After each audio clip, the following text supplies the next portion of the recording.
এখন কাঁঠালের সিজন, কাঁঠাল কিন্তু সবাই অনেক পছন্দ করে, মজা করে কাঁঠাল খায়।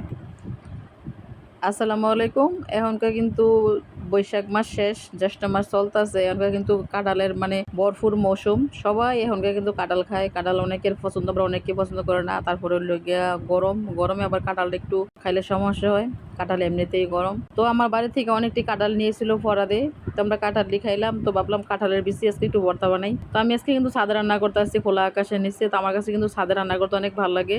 সমস্যা হইলো এখন প্রচুর বাতাস ছাদের উপরে। তো যাই হোক, চুলাটা একটু মেরামত করে নিলাম, কইরা তারপরে হলো কাঁঠালের বিচিটি ঢেলে নিলাম। তো কাঁঠালের বিচি টালতে কিন্তু অনেক সময় লাগে, তো শর্টকাট করে দেখানোর চেষ্টা করলাম আর কি। তো কাঁঠালের বিচি টালা শেষ আমার। তারপরে হইলো গিয়া এখন করতেছি শীতল, বাঁশপাতি শীতল। তো বাঁশপাতি শীতলের কিন্তু অনেক সেন্ট।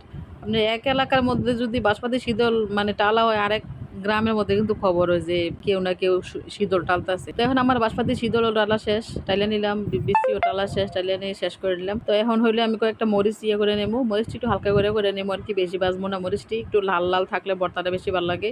বাঁশপাতি শীতলের কিন্তু অনেক গ্রান। তো অনেকে কিন্তু আবার কাঁঠালের বিচিটি সিদ্ধ করেও ভর্তা বানায়। আমি অনেক দেখছি, আমার পাশের বাসার এক ভাবি এসেছিল, ভাবি দেখতাম সিদ্ধ করে কাঁঠালের বিচির ভর্তা বানায়। তো আমরা আসলে সিদ্ধ করে কোনো সময় খাই নাই। আমার দাদি সবসময় দেখতাম কাঁঠালের বিচি টাইলে তারপরে ভর্তা বানায়। তো টালাটা কিন্তু আসলে একটা আলাদা মজা। এখন আমি ফাটার মধ্যে বসে গেলাম ভর্তা বানাইতে। তো দেন কাঁঠালের বিচি কিন্তু আমরা তিনজনে মিলে চুলছি, আমার জামাই, আমার মাইয়া, আমি মিল্লা চুল্লা। তারপরে হইলো তাড়াহুড়া করতেছি, 2টার উপরে বেজে গেছে, আমার জামাই খাইতে পড়ছে। তো এখন হইলো আমি মরিচটা বেজে নিতেছি। তো মরিচটি কিন্তু অনেক জাল।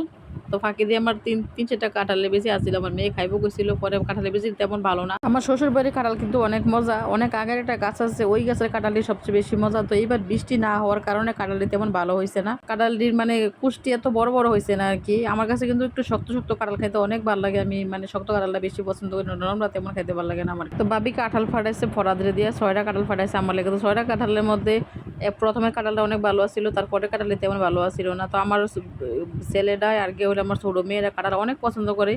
আমার জামাইও তেমন খায় না, তো আমিও তেমন একটা নরম কাঁঠাল খাই না আর কি। আমার ওই 2 বাচ্চা কিন্তু অনেক পছন্দ করে, অনেক মজা করে কাঁঠাল খায়, হেরা লেগে কিন্তু আনা। তো এই দিক থেকে কথা হইতে হইতে কিন্তু আমার ভর্তা বানানো মোটামুটি শেষ হয়ে গেছে। এখন দেন আমি কিন্তু আস্তে আস্তে উঠেছি, কারণ বাঁশপাতি শীতলের মধ্যে চিকন চিকন কাটা আছে, কাটাটি তেমন ভালো করে বাটা হয়েছে না, একটু একটু কাটা রয়েছে। তো এই কারণে একটু আমি হাত দিয়ে আস্তে আস্তে উঠেছি, কারণ কাটা কিন্তু অনেক ঝামেলা। মাছের কাটা কিংবা সুটকির কাটা হাতে ঢুকলে কিন্তু বাইর করতে অনেক কষ্ট। তো এখন বাটাবাটি শেষ, ভর্তা বানানো আমার শেষ। তো এখন হলে উড়ে নিলাম, আমি একটু চামচ দিয়ে করে নিচে আর কি উড়াইয়া। তো এদিক দিয়ে দেখেন ছাদের উপরে কিন্তু আমার মুরগিটি আমার সাথে আছে। মুরগিটি কিন্তু ঝামেলা করে এটার মধ্যে ঠোকর মারে। তো এখানে একটু দূরে দূরে রাখি। তো এদিক দিয়ে আমার ভর্তা বানানো শেষ হয়ে গেছে। তো ফাটার মধ্যে বাটা ভাত কিন্তু অনেক মজা। ভর্তা বানানোর পরে কিন্তু ফাটার মধ্যে একটু ভাত মাইখা খাইলে অনেক ভালো লাগে। আমরা যখন ছোট ছিলাম, আমার দাদি যখন ভর্তা বানাইতো, তখন এমনি ফাটার মধ্যে বাইটা আমরা সবারে একটা একটা করে লোকমান আমরা খাইতাম। আমার কাছে অনেক ভালো লাগতো, দাদির হাতের খাবারটা আমার কাছে এমনিতেও বেশি ভালো লাগতো। তো দাদি আমরা অনেক পছন্দ করতো, ভালোবাসতো আর কি। তো দাদি মাইখা ছেড়ে আমরা সবাই একটা একটা দিতে আমরা খাইতাম। তো আসলে ওই দাদির ইয়েটা কিন্তু আপনার কাছে এখনও অনেক মনে পড়ে আর কি। আমার একটা নানি আসছিল, দাদির বোন, ওই নানি আমরা এমনি ভর্তা দিয়ে ভাত মাইখা খাওয়াইতো, অনেক ভালো লাগতো। যারা দাদি আছে তারাই বুঝে দাদির ভালোবাসা যে কি জিনিস। দাদি, দাদা, নানা, নানি। আমরা অবশ্য দাদা নানা নানি আসছিল না, দাদি আসছিল, দাদাও দেখি নাই। তো এই ছিল আজকে আমার ভিডিও। তো আপনার কাছে কেমন লাগলো অবশ্যই জানাবেন। তো আপনারা সবাই ভালো থাকবেন, আমার জন্য দোয়া করবেন। আল্লাহ হাফেজ, আসসালামু আলাইকুম।